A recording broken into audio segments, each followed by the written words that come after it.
सस्ते वाले दाल मसाले स्वाद हुआ बेकार। MDH की हल्दी मिर्ची धनिया करे कमाल। ये रंग दे, ये खुशबू दे, ये तीखा, ये कम पड़े। क्या निराला MDH मसाला। सत्ता में आज की सबसे महत्वपूर्ण राजनीतिक खबर जो भारतीय राजनीति को 360 डिग्री बदलने की क्षमता रखती है। इस खबर में इतनी आग है कि आज संसद में ज्वलनशील हंगामा खड़ा हो गया। इतना तीखापन था कि पक्ष और विपक्ष के बीच हाथापाई जैसी स्थिति बन गई। यहां तक कि गृह मंत्री अमित शाह पर कागज के पन्ने तक फेंके गए। विपक्षी दलों ने नारेबाजी की। विरोधी सांसद अमित शाह की सीट तक पहुंच गए, जिसके चलते उन्हें अपनी सीट बदलनी पड़ी। और ये सब हुआ भारत सरकार के उन 3 विधेयकों के कारण जिनकी जद में प्रधानमंत्री, मुख्यमंत्री और राज्य मंत्री सभी आते हैं। इन विधेयकों को पेश करते ही इतना हंगामा मचा कि इन्हें तुरंत जॉइंट पार्लियामेंट्री कमेटी यानी JPC के पास भेजना पड़ा। दरअसल आज गृह मंत्री अमित शाह ने लोकसभा में 3 महत्वपूर्ण बिल पेश किए। पहला बिल है 130वां संविधान संशोधन बिल 2025 जो केंद्र और राज्य सरकारों पर लागू होगा। दूसरा बिल है गवर्नमेंट ऑफ यूनियन टेरिटरीज संशोधन बिल 2025 जो केंद्र शासित प्रदेशों के लिए है। तीसरा बिल है जम्मू कश्मीर पुनर्गठन संशोधन बिल 2025 जिसे विशेष रूप से जम्मू कश्मीर पर लागू किया जाएगा।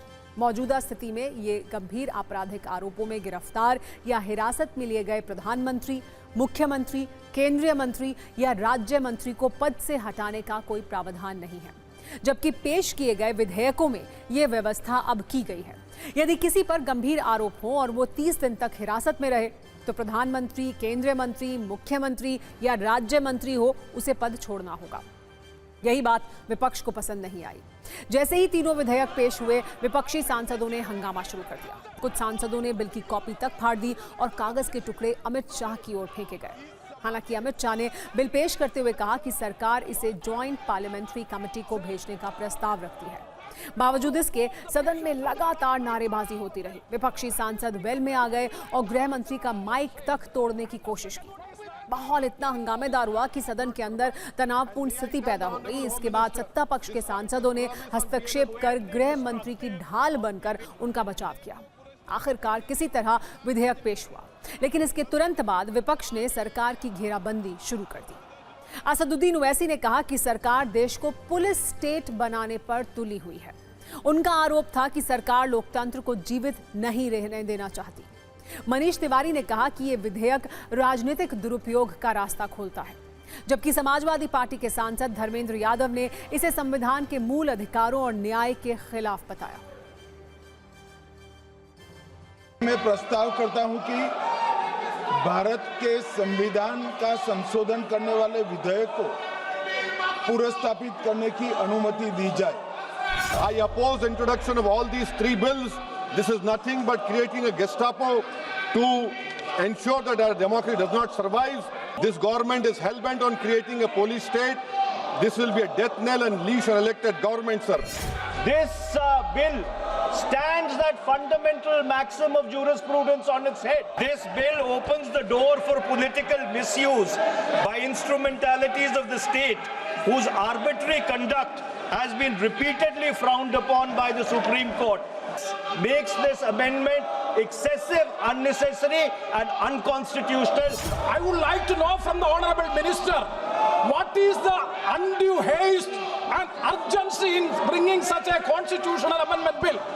What is the emergent need of having such a bill? Premachandran जी कह रहे हैं कि जल्दबाजी में लाया गया। इसका सवाल इसलिए नहीं उठता कि मैं इस बिल को संयुक्त समिति को सौंपने की दरखास्त करने वाला हूं। मैं इस मौके पर कहता हूं, ये बिल संविधान विरोधी, मूल अधिकार विरोधी, न्याय विरोधी। सदस्य और उपसभापति द्वारा वैसे इन हंगामों से अलग गृह मंत्री अमित शाह और कांग्रेस सांसद KC वेणुगोपाल के बीच तीखी बहस भी हुई।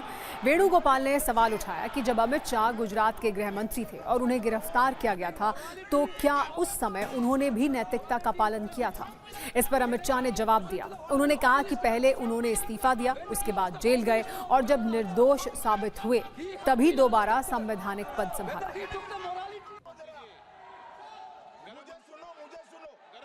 This bill is to bring morality in politics. Can I ask a question to the Honorable Home Minister? When he was the Home Minister of Gujarat, he had been arrested, sir. Whether he took the morality of that point of time. माननीय अध्यक्ष जी, मैं record clear करना चाहता हूं। मुझ पर झूठे आरोप लगाए तब अरेस्ट होने के पहले मैंने नैतिकता के मूल्यों का हवाला देकर इस्तीफा भी दिया और जब तक मैं कोर्ट से निर्देश नहीं हुआ कोई संविधान को मैंने स्वीकार नहीं किया। ये क्या सिखाते हैं नैतिकता में? मैं तो इस्तीफा देकर गया था और मैं तो चाहता हूं कि ये नैतिकता के मूल्य बढ़े। हम ऐसे निर्लज्ज नहीं हो सकते कि हम पर आरोप लगे और हम संवैधानिक पद पर रहें। वैसे इन हंगामों के बीच सरकार अपने तर्क पर कायम है। सरकार का मानना है कि ये तीनों बिल लोकतंत्र और सुशासन की साख को और मजबूत करेंगे। सरकार का कहना है कि अब तक संविधान के तहत केवल दोषी ठहराए गए जनप्रतिनिधियों को ही पद से हटाया जा सकता था, लेकिन अब ऐसा नहीं होगा। जबकि विपक्ष का तर्क यह है कि इससे आरोपी और दोषी में फर्क मिट जाएगा और केवल आरोप लगने पर ही कुर्सी छिन जाएगी। इन्हीं संदर्भ में इस विधेयक को दो बड़े मामलों से जोड़कर देखा जा रहा है। पिछले वर्ष दिल्ली के तत्कालीन मुख्यमंत्री अरविंद केजरीवाल की गिरफ्तारी ने खूब सुर्खियां बटोरी थी। गिरफ्तारी के बावजूद केजरीवाल ने लंबे समय तक सीएम पद से इस्तीफा नहीं दिया था। दिल्ली के कथित शराब घोटाले में उन्हें जमानत मिलने से पहले लगभग 6 महीने तक जेल में रहना पड़ा और इस दौरान उन्होंने वहीं से सरकार चलाई। उस समय यह सवाल उठा था कि क्या कोई नेता जेल में रहते हुए सरकार चला सकता है। आम आदमी पार्टी का तर्क था कि संविधान में इस पर रोक का कोई स्पष्ट प्रावधान नहीं है। हाँ, राजनीतिक शुचिता और सार्वजनिक जीवन की नैतिकता जरूर चर्चा में आई थी। अंततः अरविंद केजरीवाल ने जेल से बाहर आने के बाद ही इस्तीफा दिया और आरोप लगाया कि केंद्र सरकार विपक्षी राज्यों की सरकारें गिराने की साजिश कर रही है। कहा जा सकता है कि यही मामला सरकार के लिए ट्रिगर पॉइंट साबित हुआ। जिस विधेयक को आज गृह मंत्री ने पेश किया है, अगर वो पहले से कानून बन चुका होता तो गिरफ्तारी के 30 दिनों के भीतर ही अरविंद केजरीवाल को इस्तीफा देना पड़ता। केजरीवाल के अलावा दिल्ली के पूर्व मंत्री सत्येंद्र जैन और तमिलनाडु के मंत्री सेंथिल बालाजी के मामले में भी इसी श्रेणी में गिने जाते हैं। That is being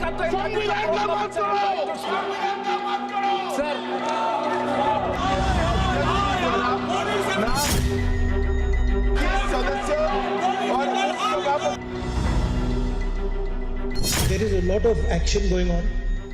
You must have heard, and I'm sure all of you have heard, of the new bill that the BJP is proposing.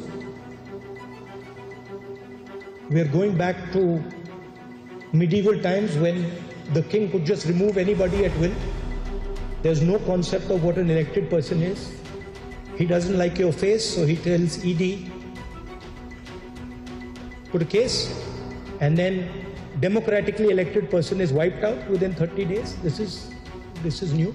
Tomorrow you can put any kind of case on a chief minister and put him in jail for have him arrested for 30 days without even him being convicted, and then he ceases to be chief minister. So I think that it's absolutely wrong. It's anti our constitution. It's against our constitution. It's undemocratic. And it's very unfortunate. बहुत स्वागत योग्य कदम है कि 30 दिन के अंदर उनको हटाया जाएगा। कोर्ट भेजता है जेल, सरकार जो बात कह रहा है कोर्ट भेजता है जेल, बिल्कुल वेलकम स्टेप है। एक्यूज्ड और कन्विक्टेड का पूरा फर्क मिट गया। तरीका है कि जहां आप चुनाव नहीं जीत सकते वहां अब आपको हाउस ट्रेडिंग नहीं करना है, टॉपल कर दो, अनस्टेबल कर दो। भ्रष्टाचार के खिलाफ प्रधानमंत्री जी का हंटर है और विपक्ष की चिल्लाहट ये है कि जब जब भ्रष्टाचार पर चोट होती है तो विपक्ष इसको अपने व्यक्तिगत के ऊपर चोट मान लेता है। विपक्ष के अंतर मन में छुपा हुआ भय का जिन्न निकल रहा है, जो इस प्रकार की चीज का वो विरोध कर रहे हैं। अब इस बिल के माध्यम से आप जो नैरेटिव कंट्रोल करने की कोशिश करें, विपक्ष के लोगों पे कार्रवाई कर उनको बदनाम करने का काम हो रहा है, उसको फुल स्टॉप यानी पूरी तरीके से एक सर्कल बना दिया है घेरने का। सरकारें आती हैं जाती हैं, जो आप मंशा से जिस मंशा से आप ला रहे हैं वो मंशा आप पर भी लागू होगी जब आप विपक्ष में जाकर बैठेंगे।